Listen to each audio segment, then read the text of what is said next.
I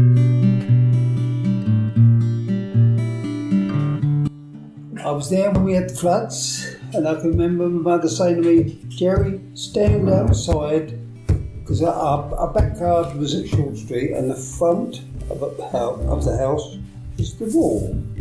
She said, "Stand outside the gate and tell me when the tides come out so that we know."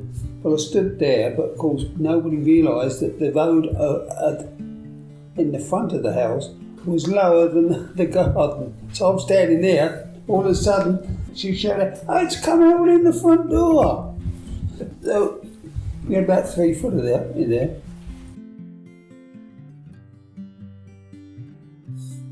I think it was 2 or 3 days before the coronation, and then we travelled to Queen to see Mr. Nichols and his family. It was absolutely packed in their living room, black and white telly in the corner there.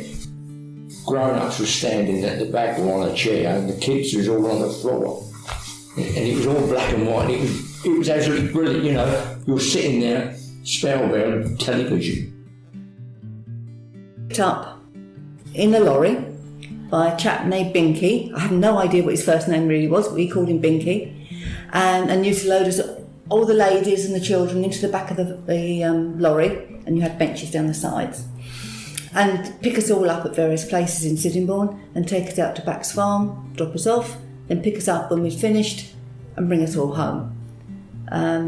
We, as children, once we were old enough, were told to pick, I can't remember what size it was, but we had to pick a certain size basket of hops, and then we could go and play.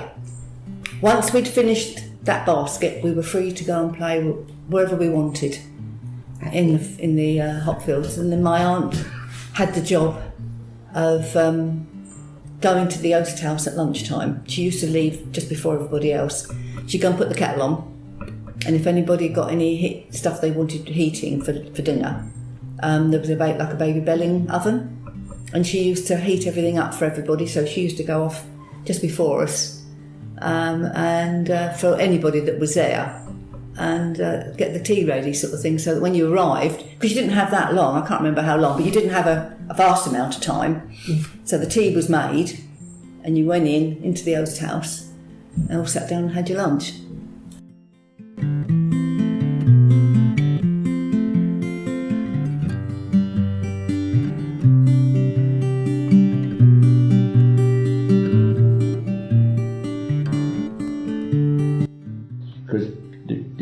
Joke in the family, I was saying to David, our son, the other day when I went and borrowed this. When she used to be doing heiress work, everybody had line up, didn't they, in them days? Well, all this dust from the cement works and the heating thing, the coal fires and all that there, you could hear about an hour later walking across the living room floor, crunch, crunch, like sand. Rather than say to my wife, "It's no good you hoovering up there, Elaine, because you'll wear that hoover out on the carpet." Yeah. Because you've got Nanny Wheeler, whose husband died of war wounds. She come back to Sittingbourne and married Grandad. Well, Nanny Wheeler had 3 orphan children. We think that Grandad Wheeler's wife died of the Spanish flu. Mm-hmm. He had 5. So when Nan and Grandad Anderson married, there was 5 in her family, plus the twins, and then Grandma, she got married, and there was 5 in the second family. So there's 6 lots of kids in that sort of bucket, as we call it. Yeah.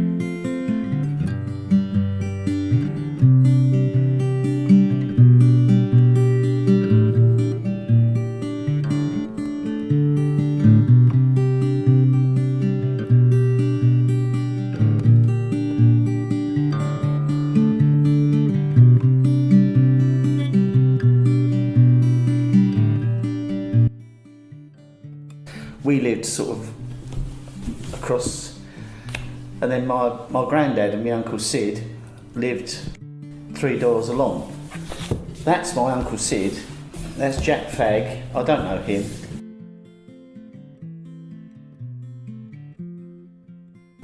And then the garden was as much as you wanted. So if you was like, well, some people were avid like gardeners for vegetables, they could dig as much as they could. And it went right the way back to where Mr. Bridges had a farm. Well, there used to be a big swing there, big rope swing, which all the kids used to play on. And yeah, it used to be great.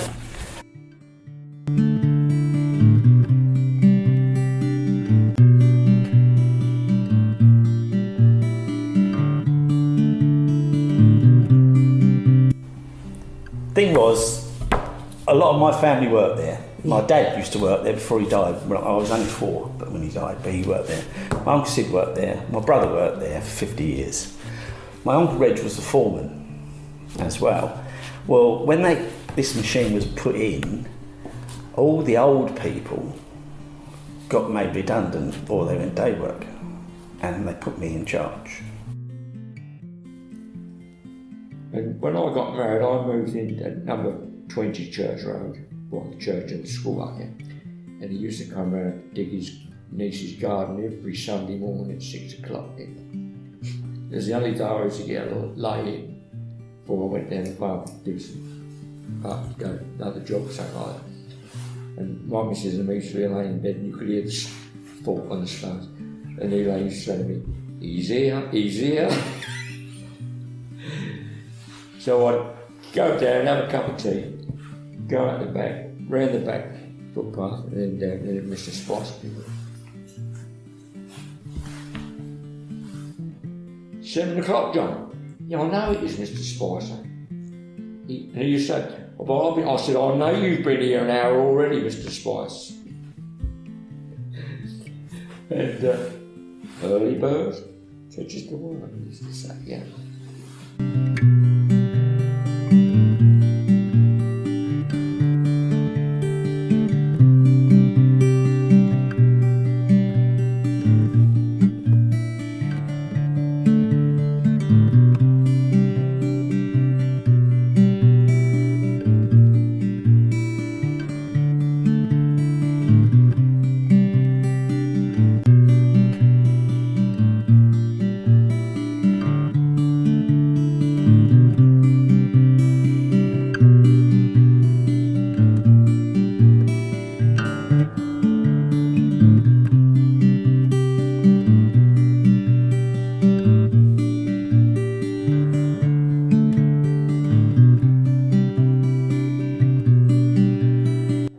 Sit on there and do me coaching on that stone, on that big stone, talking and that.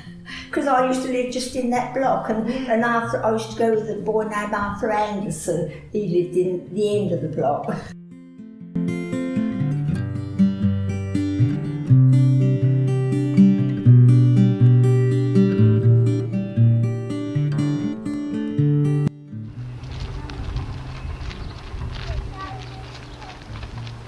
And you walked alongside of the fence and then across to the park, because that part of the land was all rough and ready, whereas now you can walk across to the same place, but instead of there being a fence there, you walk down into Hugh Price Close. So that has all totally changed.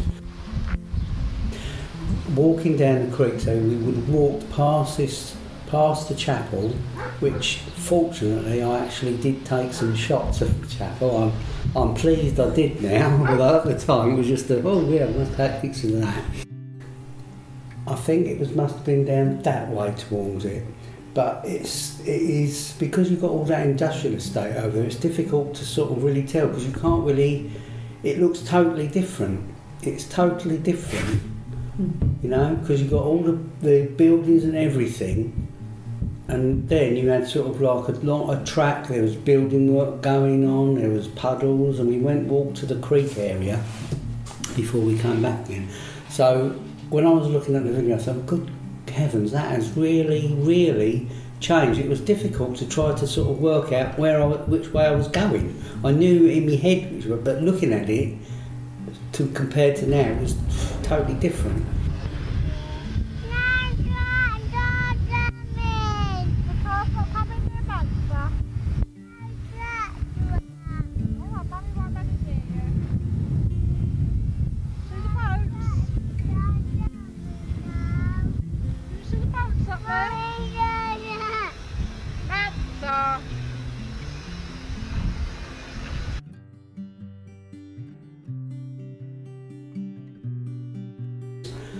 It's quite an eye-opener to suddenly realise just exactly how things have really changed. You don't necessarily really realise it. When you live here, things just happen. You don't sort of pay much attention. But when you actually look back, it is quite incredible.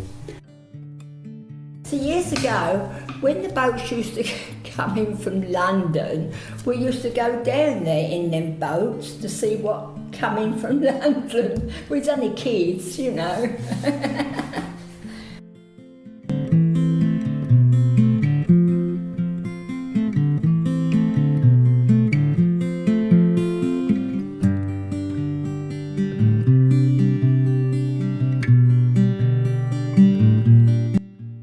But when I was a child, oh crumbs, we used to go 3 legs roaming around there. Yeah. Oh, there you go. Do you remember the lots in Goodiston Road? Yeah, I do, yeah. My father was a gardener, and Alan Lott, who lived just along the road, he was also a gardener, and every September they used to put their dahlias, flowers, in the Bowwaters show, didn't they? That's right, yeah. Yeah, every September that was, yeah.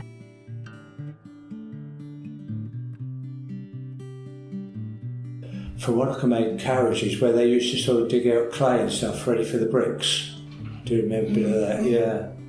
Because obviously, if you notice, as we go down to my road, Hugh Price, you've got a rail track going around there by the village hall that they've left there, yeah.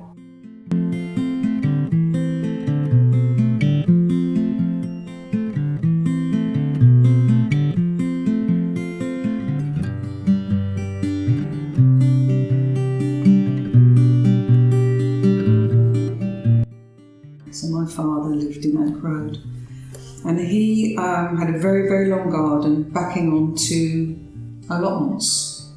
And all around his back of his house, and where before the football grounds was built, was all fields. And I've got beautiful photos of all the wildflowers and the poppies and the fields. And a lot of those are gone now, and the allotments are now housing estate. So it's just getting built up and built up. We'd go over to the church, the old church, and we'd all dare each other to walk round it 3 times to see if a ghost would come out, but none of us were brave enough to do that. We did once, I think one boy was doing it, remember we all ran away screaming because we were scared.